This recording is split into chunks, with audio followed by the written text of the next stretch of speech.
ආහාර පාන දන් දීපු කෙනෙක් ඒ දාණයෙන් පෙරලා ලබනවා කියනවා කායික බලය. ඔයාලගේ ශරීරවල යම් දුර්වලතා තියෙනවා නම් ඔයාලා කළ යුත්තේ අනිත් අයට ශක්තිය ලැබීම පිණිස දන් දීමයි. ඒකේ විපාක එනවා.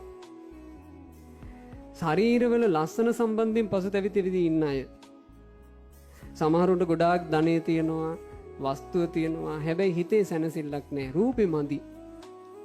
රූපේ හැඩ මදි කියලා හිතෙනවා නම් වස්ත්‍ර දන් දෙන්න. ඇඳුම් පැළඳුම් අනිත් අයට ලස්සනට ඉන්න උවමනා කරන දේවල් වල දන් දෙන්න. හොය හොය දන් දෙන්න වස්ත්‍ර දානේ. සැනසෙල්ල. මනුස්සෙකු ජීවිතේට දානේ පිහිට වෙන හැටි හරි පුදුමයි. මගේ දෙක එක් අවස්ථාවක පිරිසක් කතා කරන්න එනකොට එයාලා එකතු කරගෙන ආව චූටි දූ පොඩ්ඩක් ලස්සන දුවක්. එයා දාගෙන ඉන්නවා ලොකුම ලොකු කණ්ණාඩි දෙකක්. හරියට නිකන් අර මේ බෝතල් අඩියෙන් පේනවා වගේ තමයි එයාගේ ඇස් දෙක මට පේන්නේ. මං එයාට කතා කරනකොට එයාට එකපාර මාව ફોකස් කරගන්න බෑ. අමුතු විදිහකට මන් දිහා බැලුවේ. මට චූටි දුවක් නිසා දුක හිතුණා. මං ඇහුවා මෙයාගේ මොකෝ මේ අනේ ස්වාමීන් වහන්සේ දුවට පොඩි කාලේ ඉඳලා ප්‍රශ්නේ තියෙනවා. මං ඇහුවා ඉතින් ඔයාලා මොකක් කළේ නැද්ද? අපේ ස්වාමීන් වහන්සේ ඉතින් වෛද්‍යවරු ළඟට අරන් ගිහින් බෙහෙත් කරනවා. ඊට අමතරව නම් මොකද විශේෂයෙන් කරේ නැහැ. මං කිව්වා කෝකටත් අපි කරමු.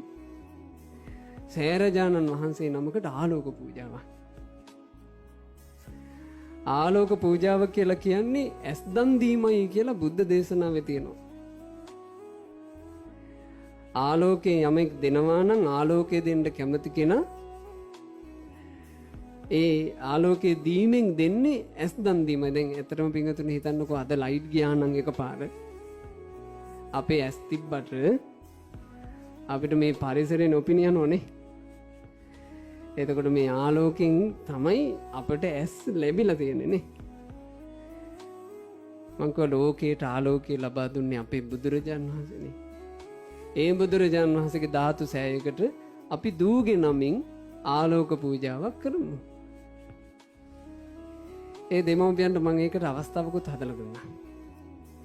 ඒ අම්මලා පහන් ආලෝක 100 ගානක්ද කොහෙද මේ දල්වල දූ වෙනුවෙන් ආලෝක පූජාවක් කළා. ඒ ආලෝක පූජාවෙන් මාසයකට හමාරකට පස්සේ දූව මට පෙන්වන්නම එක්කන් ආවා. ඒ එක්කිනෙකුටත් ඒ දූ පොඩ්ඩ කන්නාඩි දානවා. හැබැයි අර බෝතල් අඩි එක අයින් වෙලා.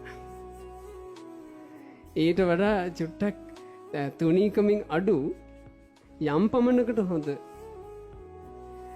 ඇස් පෙනීමක් යට ලැබෙනවා.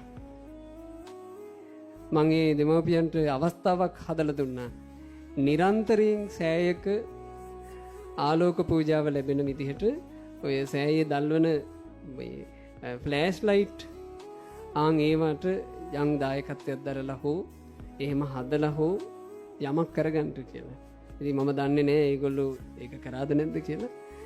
නමුත් හරි පුදුමයි දාණයෙන් අපට ලැබෙන සැනසෙල්ල. ඔයාලට හෝ ඔයාලගේ පවුලේ කාට හෝ පින්වතුනි තියෙනවා නම් සුව වෙන්නේ නැති රෝගයක්. ඒ රෝගයෙන් පිළිපෙලි වද වේදනා විඳ විඳ නගින්නේ ගොඩාක් හොඳ දෙයක් තමයි. තමන්ගේ ඥාතියා වෙනුවෙන් තමන් වෙනුවෙන් ඔයාලා යම්කිසි සතෙකුට යම්කිසි මිනිසෙකුට රෝගයක් සුව කරගන්න උදව් කරන්න. ඒක ආශිර්වාදයක් වෙනවා. දානය කියලා කියන්නේ ජීවිතේ සැනසෙල්ලක එක කොටසක්. බෝසත්තුරු බුදුවරු ඒ නිසා දානේ වර්ණනා කළා.